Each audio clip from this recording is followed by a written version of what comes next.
सिल्लोड तालुक्यातील अजिंठा येथे मध्यरात्री अज्ञात व्यक्तीकडून दुचाकी जाळल्याची धक्कादायक घटना समोर आली आहे। रेणुकानगर परिसरात घरासमोर उभी असलेली दुचाकी पेटवून देण्यात आल्याने परिसरात खळबळ उडाली आहे।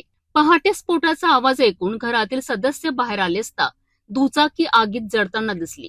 या प्रकरणी अजिंठा पोलिसांनी अज्ञात आरोपी विरोधात गुन्हा दाखल करत तपास सुरू केला आहे।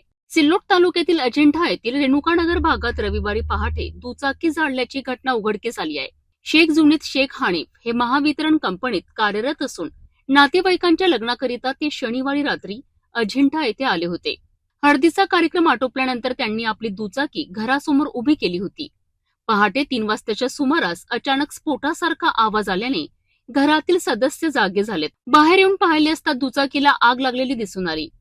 या घटनेनंतर शेख जुनेद आणि शेजाऱ्यांनी तातडीने पाण्याच्या सहाय्याने आग विझवण्याचा प्रयत्न केला, मात्र तोपर्यंत दुचाकीचे मोठ्या प्रमाणात नुकसान झाले होते। या घटनेमुळे परिसरात भीतीचे वातावरण निर्माण झाले असून अज्ञात व्यक्तीने जाणीवपूर्वक दुचाकी पेटवून दिल्याचा संशय व्यक्त केला जात आहे।